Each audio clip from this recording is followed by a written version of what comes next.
The Borderland Blitz, sponsored by Southwest University, back in session for our playoff edition. I'm Adrian Ochoa. And I'm B. Martinez. Adrian, I can't believe it's our final Blitz show. It has arrived, and let's take a look at our starting lineup for the one and final time this season. Our game of the week takes us to the SAC for a Class 6A Division I showdown between the Eastlake Falcons and the Mojo, the Odessa Permian Panthers. We'll then turn our attention to Class 5A Division I, the undefeated El Dorado Aztecs with a tough by-district round matchup against the Amarillo Sandies. And then later in the show, we'll head to the Field of Dreams in Las Cruces, Rio Rancho taking on Centennial in the Class 6A quarterfinal game.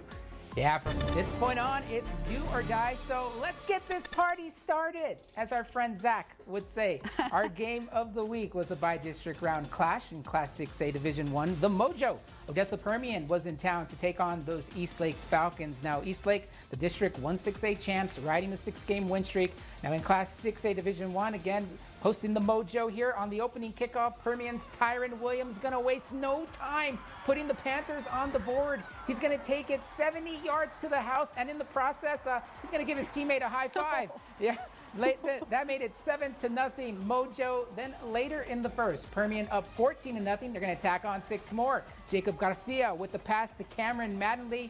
The Mojo had a 21-0 lead at the half. But in the third quarter, the Falcons get it going here. The handoff to Matthew Miraz, and run, Matthew, run!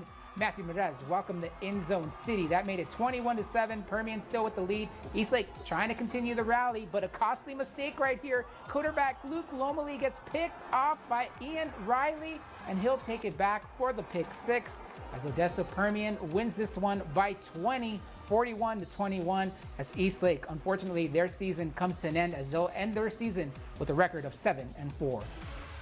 Well, obviously, we played well in district, and when you get to this part of the season and the playoffs, you can't make the mistakes that we made tonight.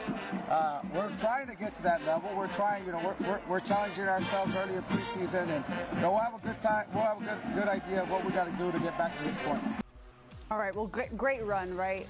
Absolutely. Yeah. Well, in Class 6A Division II, the Pebble Hill Spartans hit the road to Midland to take on the Bulldogs from Midland High. Now here in the first quarter, Bulldogs on the move. The handoff to the future UTEP Miner, that's right, Elijah McCoy with a 30-yard pickup.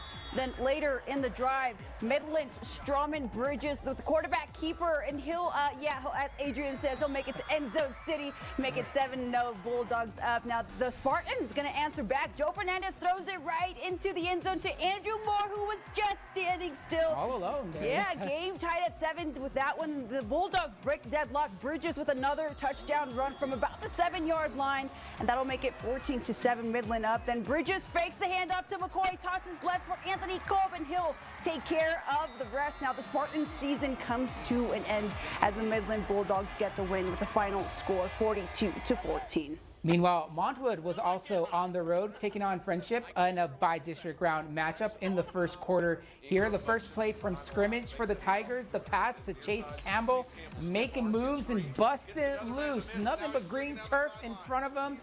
Tigers go up 7-0. Then later in the first, Friendship up 14-0 at this point. Montwood punting the ball, and Lozano for the Tigers on the return.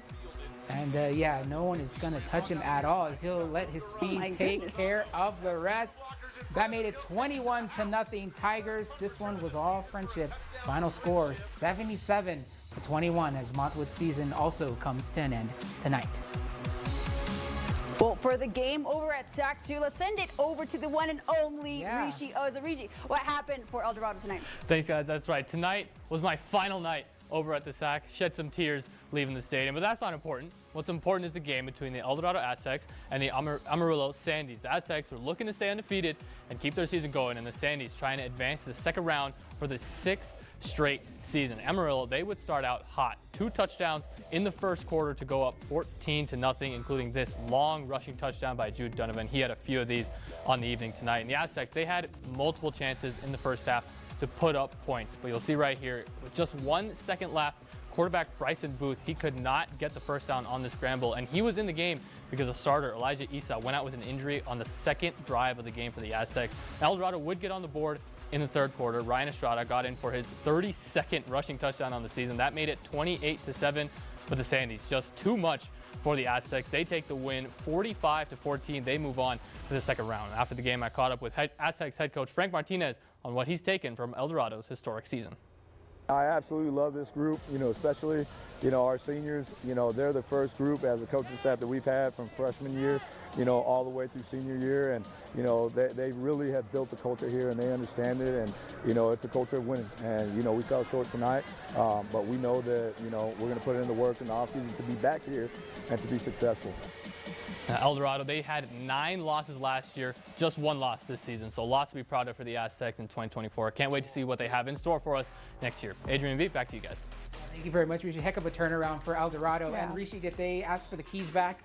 They did, yeah. They actually just took them right out. Back in, yeah, right? they just took it right out of my pocket. I'm not allowed back there until August. So Until next season. Until next season, Rishi. Well, thank you very much, Rishi. We'll see you in just a bit for the Blitz picks coming up. Yeah. Well, turning to Class 5A Division II, Delia punched their ticket to the area round last night. Now, there were 2 more El Paso teams in this class looking to join them. Now, Chapin paying a visit to Memorial High School in Wichita Falls. Now, here in the first quarter, the Mavericks are going to hit pay dirt. The swing pass to Kenji Johnson, and he'll let his speed take care of the rest. It's a foot race from there. One man to beat, and he's in the end zone. Memorial up 7-0. Then second quarter, it's 21-0. Memorial up. Huskies finally get on the board. The pass to Davion Singleton, and he'll take it to the house right here. Bam. And it wouldn't be enough as the Huskies see their season come to an end with a final score 70-28.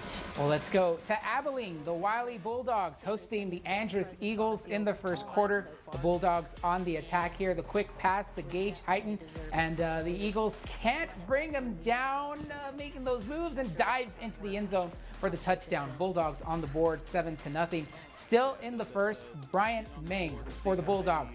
Gonna take a shot, and he's gonna find Dylan Regala. And the stretch is over, and nice. What is the call? What is the call? Is he short? Nope. There you see the zebra there. He says that was in for the touchdown. That goes down as another Wiley score. And there would be plenty more to come, as it was all Bulldogs in this one. Final score tonight was 46-10. All right, well, we want to remind you that you can watch the Borderland Blitz on the KBIA ABC 7 CTV app. It's available on Roku, Fire TV, and Apple TV. And you can rewatch the Borderland Blitz if you want to relive the action, or if you missed it one week, you can go ahead and replay it. Yeah, we got plenty more to come. It hasn't been a good day. From the highlights we've seen so far, all El Paso teams have been completely shut out. We haven't had any teams move over, but we still got more games to talk about. We'll catch them. We'll see what happened over at the Field of Dreams. Rio Rancho taking on Centennial in a Class 6A quarterfinal matchup. Austin, Riverside in Class 4A. They were in action tonight. We'll see how they did. And we also have a special guest coming up later in the show. We're not going to tell you who it is. You have to stay tuned.